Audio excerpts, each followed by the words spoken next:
first step towards achieving your dreams is having the right coach. Get the best education with CAD/COM Lab and make your AutoCAD do the 3Ds Max. Dreams come true. Download the app now.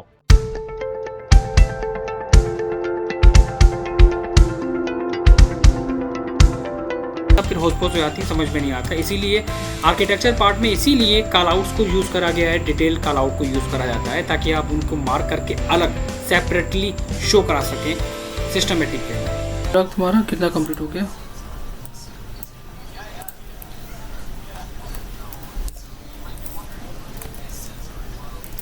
कितना complete हो गया बेटा तुम्हारा?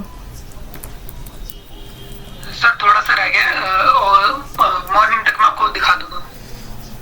ठीक है, cat file इसकी share कर देना तुम। ठीक है जी सर, बिल्कुल। Out and wall finish. सबसे पहले हम डिस्कस करते हैं यहाँ पर एक छोटी सी डिटेल्स को जो काफ़ी इम्पोर्टेंट होती है हमारे लिए।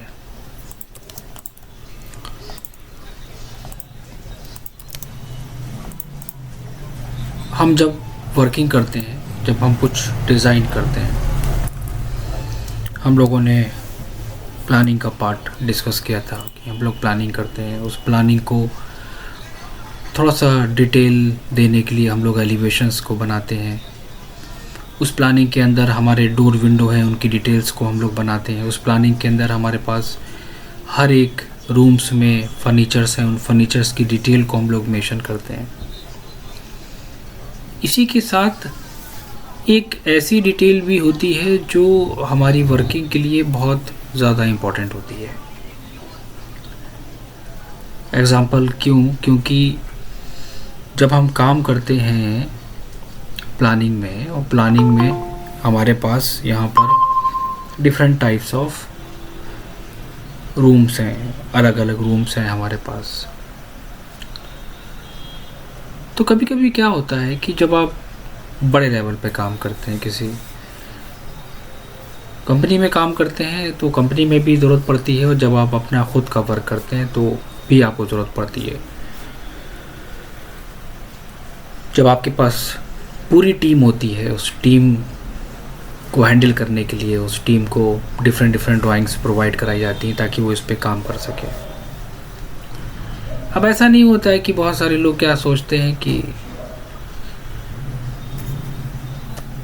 किसी का प्रोजेक्ट है, वो ले लिया वर्किंग के लिए, जो इम्पोर्टेंट ड्राइंग्स हैं वो ड्राइंग्स बना दी और बना के दे दी।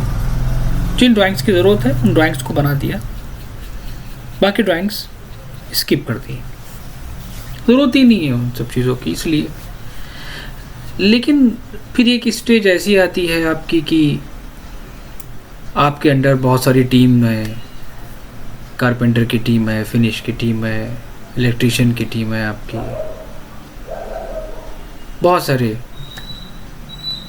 आपके टीम के मेंबर्स हैं। तो जब काम बड़े लेवल पे होता है तो ड्राइंग्स भी बड़े लेवल की, डिटेलिंग्स की होती है। बहुत इम्पोर्टेंट पॉइंट है ये सभी लोगों के लिए। जब बड़ी टीम है आपकी, एक पर्सन आपका काम कर रहा है साइड पे, एक देख रहा है आपके इंटीरियर वाले पार्ट को, एक देख रहा है आपके फिनिश वाले पार्ट को, एक देख रहा है आपका इलेक्ट्रीशियन वाले पार्ट को, एक देख रहा है आपका वो वाला पार्ट। बड़े लेवल पे जब काम करते हैं, वहाँ से एक मैसेज आ रहा है, कॉल आ रही है कि सर वहाँ पर इस डिटेल की ज़रूरत पड़ रही है, ठीक है आप सर यहाँ पर फर्नीचर की लेआउट की ज़रूरत पड़ रही है, सर मुझे यहाँ पर ये ड्राइंग्स की ज़रूरत है, यहाँ पर ये समझ में नहीं आ रहा है, मुझे यहाँ पर ये ड्राइंग समझ में नहीं आ रही, मुझे इस ड्राइंग्स में ये चाहिए। तब नंबर ऑफ़ डिटेल्स ज़्यादा होती है। अब आप एक हैं, काम करने वाला बेचारा भी एक है, कॉन्ट्रैक्टर भी एक है, एक से दो साइटें हैं आपकी, उधर भी दौड़ रहा है, उधर भी दौड़ रहा है। जो ड्राइंग्स मिल गई तो ठीक है, ड्राइंग्स अगर नहीं मिली तो उसने उन्हीं ड्राइंग से काम चला लिया। जिन ड्राइंग्स की ज़रूरत थी उन ड्राइंग्स के काम चला लिया, नहीं तो यहाँ पर क्या पॉइंट है, आपका जो लेवल है ना वो लेवल के हिसाब से ड्राइंग्स होती है। नंबर 1 पॉइंट, जो लोग ये सोचते हैं कि हमें इन ड्राइंग्स की ज़रूरत नहीं है, हमें इन ड्राइंग्स की ज़रूरत नहीं है, हमें इसकी भी ज़रूरत नहीं है, हम इससे भी काम चला लेंगे, उससे भी काम चला लेंगे, तो फिर आपका जो लेवल अभी है वो लेवल हमेशा वही रहता है, वो अप नहीं होता है, हमेशा ध्यान रखना। और जो हम कॉस्ट लेते हैं किसी भी प्रोजेक्ट की, वो कॉस्ट हमारी इस ड्राइंग के बेसिस पे होती है। अब एग्जांपल लो, कुछ लोग इस ड्राइंग का 2 रुपये पर स्क्वायर फीट भी लेते हैं, कुछ लोग इस ड्राइंग का 1 रुपये स्क्वायर फीट भी लेते हैं, कुछ लोग 10 रुपये स्क्वायर फीट भी लेते हैं, कुछ 20 रुपये स्क्वायर फीट भी लेते हैं, कोई 50 रुपये स्क्वायर फीट भी लेते हैं, कोई 60 रुपये स्क्वायर फीट भी लेते हैं। अब 2 रुपये वाले की क्वालिटी, 10 रुपये वाले की क्वालिटी और 50 रुपये वाले की क्वालिटी, ठीक है, पहला पॉइंट। अब 50 रुपये वाली क्वालिटी अगर आप 2 रुपये में दे रहे हो तो भी आप 2 रुपये वाले कहलाओगे, ये भी मैं फैक्ट बता रहा हूँ। 50 वाली क्वालिटी अगर आप 2 में दे रहे हो तो भी आप उस लेवल को टच नहीं कर पाओगे, क्योंकि आपको अपना लेवल बढ़ाना पड़ेगा, आपको अपना ब्रांड बनाना पड़ेगा। वो किससे बनता है? क्वालिटी से। क्वालिटी इंपॉर्टेंट है। क्वालिटी आपकी किससे आती है? क्वालिटी आपकी आती है आपकी ड्राइंग से। ये पॉइंट्स हमेशा लाइफ में याद रखना। तो यहाँ पर अब हम जो डिस्कस करने जा रहे हैं, हम जब काम करते हैं जैसे कि आगे इंटीरियर में, वॉशरूम पे या मास्टर बेडरूम पे या किसी भी पर्टिकुलर एरिया पे काम करते हैं, तो ये पार्ट जो है ये दोनों में कंबाइंड है एक तरह से। ये जो टॉपिक डिस्कस कर रहे हैं ये दोनों में कंबाइंड है। ये आर्किटेक्चर में भी कंबाइंड है और इंटीरियर में भी कंबाइंड है। अब एग्जांपल लो, मैं एक छोटा सा क्वेश्चन यहाँ पर करता हूँ। जैसे कि किसी ने मुझसे पूछा, मुझे ये बताइए कि ये वॉशरूम की वॉल है सर, इस पे आपने क्या फिनिश दिया है? अच्छा, आपने ये जो वैनिटी की वॉल है इसको आपने क्या करा है फिनिश? या बेडरूम में अगर आप गए तो बेडरूम में आपने क्या फिनिश दिया है इस वॉल पे? फिर आपको क्या करना पड़ेगा? आपको इस वॉल को देखने के लिए, इसकी डिटेल को देखने के लिए फिर आपको ड्राइंग निकालनी पड़ेगी, फिर आपको इंटीरियर की ड्राइंग निकालनी पड़ेगी, इंटीरियर के एलिवेशन में जाना पड़ेगा, उस एलिवेशन के ABCD के व्यू को रीड करना पड़ेगा, वहाँ पर आपको ड्राइंग मिलेगी और वहाँ पर डिटेल मिलेगी इस वॉल की। तो यहाँ पर आर्किटेक्चर में क्या होता है कि इन्होंने एक पार्ट यहाँ पर ऐड कराया है जिसे कहा जाता है वॉल फिनिशेस। इसका जो मेन रोल होता है वो क्या होता है? ओवरऑल वॉल की डिटेल को रिप्रेजेंट करना, उसको मेंशन करना। बहुत अच्छे से समझने की चीज़ है कि हमको इस ड्राइंग को रीड करने के लिए, इस वॉल फिनिश को देखने के लिए हमें बहुत सारी ड्राइंग्स ना देखना पड़े। तो इसके लिए क्या करा गया है? वॉल फिनिशेस लेजेंड को बनाया गया है। हमेशा ध्यान रखना कि आर्किटेक्चर का एक पहला रूल होता है कि जब भी आप किसी ड्राइंग्स पे काम करेंगे तो सबसे पहले तो उस ड्राइंग को आप अलग कर लेते हैं सारी ड्राइंग से। दूसरा पॉइंट, जो पार्ट आपकी ड्राइंग में दिया हुआ है तो वो ठीक है, आप उनको डिलीट कर देंगे, क्योंकि जिनका यूज़ नहीं है उनको ड्राइंग में नहीं रखा जाता है। क्यों? क्योंकि हम जिस टॉपिक पे फोकस करने जा रहे हैं, जिस ऑब्जेक्ट पे हम फोकस करने जा रहे हैं, होता क्या है कि वो फिर डिटेल आपस में मर्ज हो जाती है, फिर प्रॉब्लम आती है। अगर हम फर्नीचर लेआउट पे काम कर रहे हैं तो हमारे पास ओवरऑल फर्नीचर्स की डिटेल होगी, फ्लोरिंग पे काम कर रहे हैं तो मेरे पास फ्लोरिंग की डिटेल होगी। तो जिस डिटेल पे हमें काम करना है हम सिर्फ उसी डिटेल को रखेंगे, बाकी सारी एक्स्ट्रा पार्ट को वहाँ से डिलीट कर देंगे। Point number 1।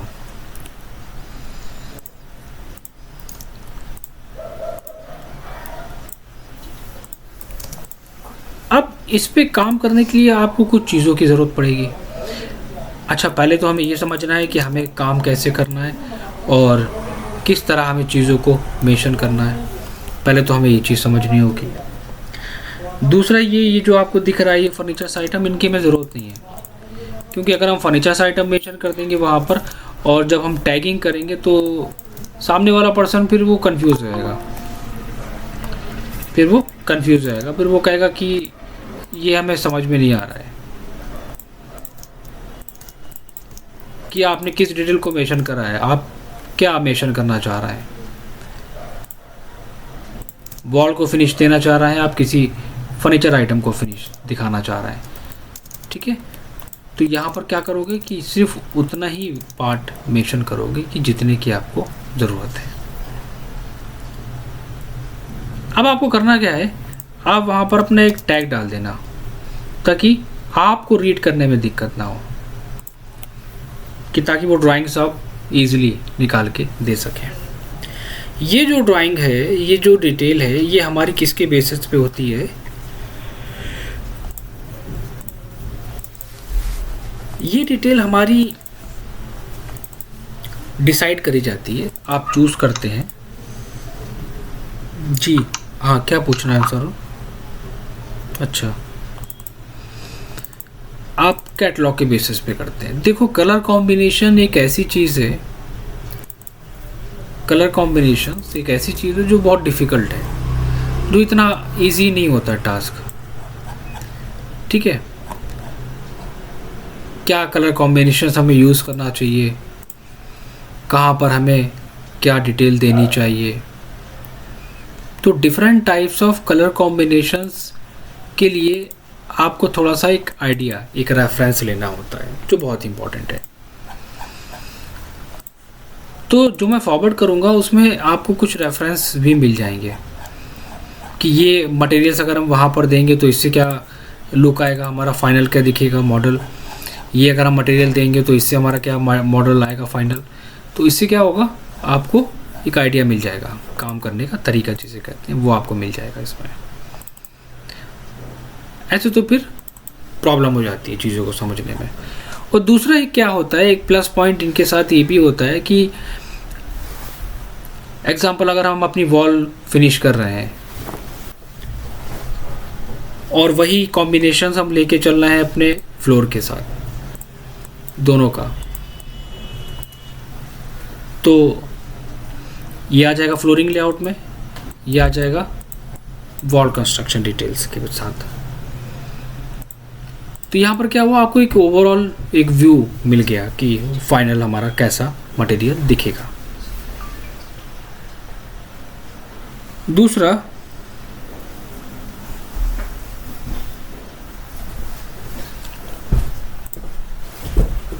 आपको इनके अंदर मिल जाएंगी थिकनेस, उसकी फिनिश एंड ग्लॉसीनेस, जो सबसे इम्पोर्टेंट है। अगर आप ऑनलाइन निकालेंगे तो ऑनलाइन तो आपको आइडिया नहीं मिलेगा, आपको उसका नाम नहीं मिलेगा। दूसरा, क्या फिनिश है वो आपको नहीं मिलेगा, मैट फिनिश है आपका, जो भी है, ये हाई ग्लॉसी है, वो आपको इसमें नहीं मिलेगी डिटेल्स। क्या थिकनेस आप यूज़ कर रहे हैं वो थिकनेस भी आपको नहीं मिलेगी। तो डिटेल्स को समझने के लिए, बनाने के लिए इम्पॉर्टेंट यहाँ पर क्या होता है, इम्पॉर्टेंट यहाँ पर ये होता है कि इसको जब तक हम एक रेफरेंस लेके चलें, वुडन क्लैडिंग भी कर सकते हैं। तो यहाँ पर ओवरऑल क्या मतलब कहने का हुआ कि जहाँ पर हमारे पास जो जो एरिया हैं, उन एरिया के अंदर हम जो फिनिश देना चाहते हैं उसको मेंशन कर देंगे। This wall is finish with wall paint of white, colour semi glossy. Outdoor में भी अगर आपने जो मटेरियल डिफरेंट यूज करा है, outdoor wall paint as per selection code.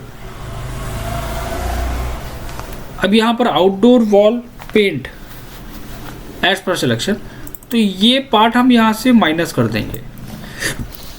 हमने क्या पढ़ा था, PT01,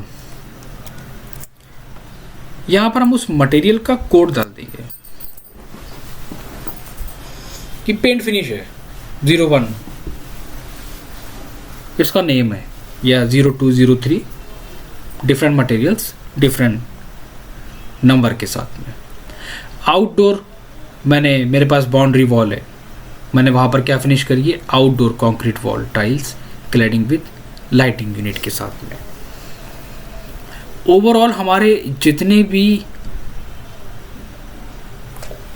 एरिया हैं, बेडरूम से लेके पोर्च, एवरी वॉल, उन सब की डिटेल्स हमें यहाँ पर मेंशन करना पड़ेगी कि ड्राइंग रूम की वॉल फिनिश है इटालियन कलकत्ता मार्बल के साथ, बाहर की है wall finish with texture paint के साथ। यहाँ पर टेक्सचर पेंट हम दे रहे हैं, लेकिन वही प्रोसेस हमें यहाँ भी रखना है। अगर हम उसको यूज़ नहीं करेंगे तो बहुत कन्फ्यूज़न हो जाएगी यहाँ पर रीड करने में कि जो डॉट है ये किस एरिया को हाईलाइट कर रहा है, ये चीज़ समझ में नहीं आएगी। तो उसको हम वहाँ पर क्या करेंगे, डिफरेंट मटेरियल के साथ शो कराएंगे, थोड़ा सा हाईलाइटेड पार्ट। और जो कलर आप ड्राइंग में यूज़ ना कर रहे हो, स्पेशली वो कलर आप ज़रूर लेंगे।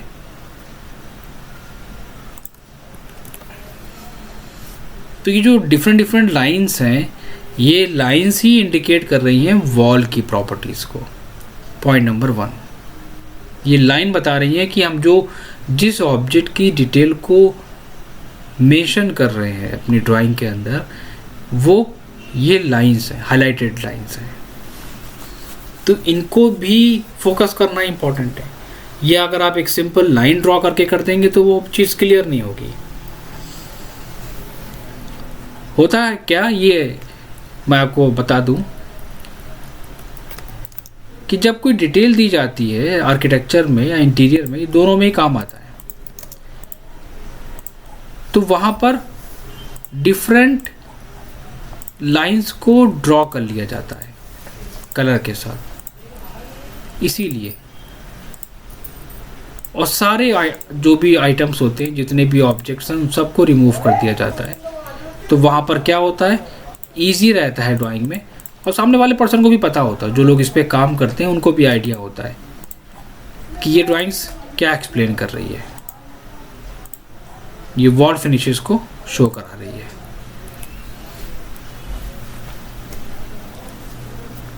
ये तरीका होता है इसके काम करने का। ये तो बात हो गई नंबर 1। लेकिन एक इम्पॉर्टेंट पॉइंट इसमें क्या है कि आप जो बना रहे हो, सिर्फ नाम से काम नहीं चलेगा।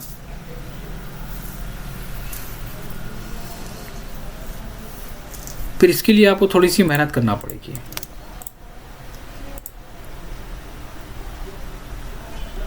एक टेबल क्रिएट करना पड़ेगी आपको वॉल कंस्ट्रक्शन डिटेल्स के साथ। उस टेबल के अंदर आप क्या मेंशन करेंगे, सीरियल नंबर, सबकी डिटेल है।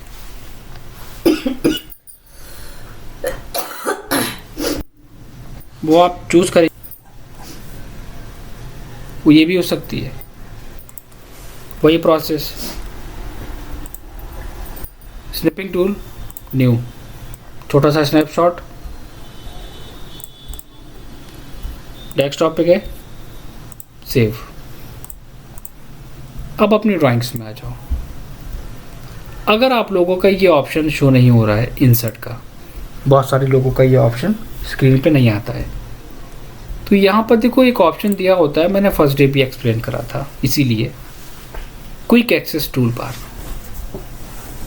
क्विक एक्सेस टूल बार पे जाने के बाद आप यहाँ पर ये हाइड कर दिया मेनू बार को, तो ये मेनू बार हमारा हाइड हो गया। दोबारा से ओपन करना है, मैं दोबारा से क्लिक करूँगा, शो मेनू बार, इंसर्ट का ऑप्शन आ गया। इंसर्ट पे जाने के बाद रास्टर इमेज कहाँ पर है, this one, okay. Insert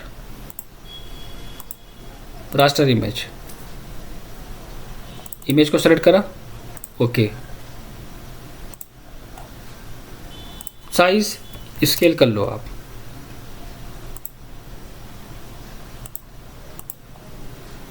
not important कि आप पूरा परफेक्टली देंगे, हम सिर्फ इंफॉर्मेशन दे रहे हैं उसकी।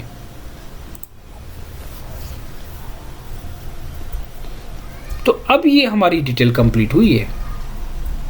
बताइए सर आपने इस वॉल पे क्या फिनिश दिया है? इस वॉल पे ये मैंने टाइल दी है, साइज ये है, थिकनेस ये है और ये एरिया ये है। देखने में कैसा मटेरियल है? कुछ इस तरह। दूसरे ऑब्जेक्ट की एरिया की डिटेल्स पे गए, इंसर्ट रास्टर इमेज, उसको आपने सेलेक्ट करा, then okay, then again place.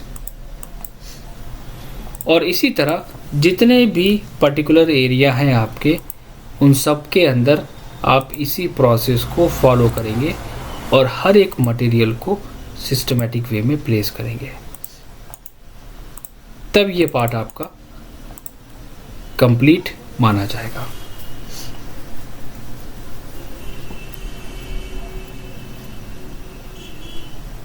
तो वॉल कंस्ट्रक्शन डिटेल का एक ये भी पार्ट होता है।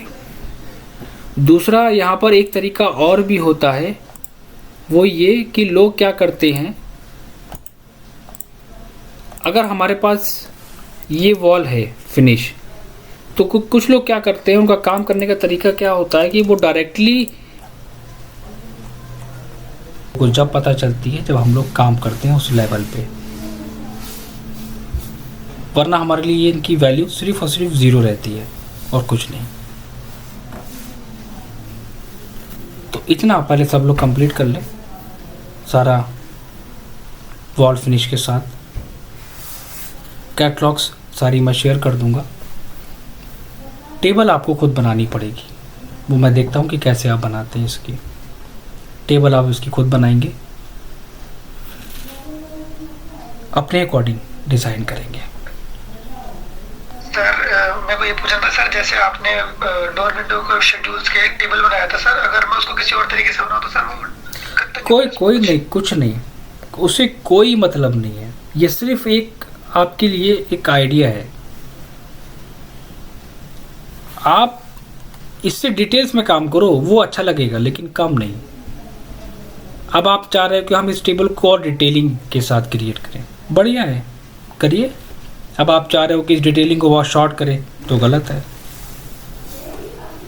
किसी चीज़ को और डीपली वर्किंग के साथ रिप्रेजेंट करना वो बेस्ट है, तो आपकी क्वालिटी थोड़ी सी लगेगी इम्प्रूव हुई है। अब आप सोचो कि उस डिटेल को हम शॉर्ट करके करें, तो वो चीज़ तो फिर बेकार है। बस प्रोसेस वही होना चाहिए, काम करने का तरीका वही होना चाहिए। हम जो सामने वाले को बताना चाह रहे हैं वो उसको रीड कर ले। आप अपने अकॉर्डिंग चीज़ों को दे सकते, कोई गलत नहीं है। इस तरह भी डिटेल दी जाती है, इससे और ज़्यादा डिटेल के साथ डिज़ाइन किया जाता है। दोनों मेथड हैं, वो कोई इशू नहीं है। क्लियर है सबको? सर जी सर। ठीक है, बाकी जो डाउट्स हो मुझे व्हाट्सएप करके पूछ लेना सब लोग। इसकी कैटलॉग और लेक्चर मैं शेयर करता हूँ। जल्दी से जल्दी प्लीज़ सब लोग सबमिट करिए, फिर एक साथ सबके हम जो इम्प्रूवमेंट होगी मैं सबको एक साथ फिर एक्सप्लेन करूँगा। सबका क्या क्या चेंजेस की ज़रूरत है, क्या क्या इम्प्रूवमेंट की ज़रूरत है सभी लोगों को। ठीक है, चलो बाकी चीज़ें मैं शेयर, चलिए ठीक है।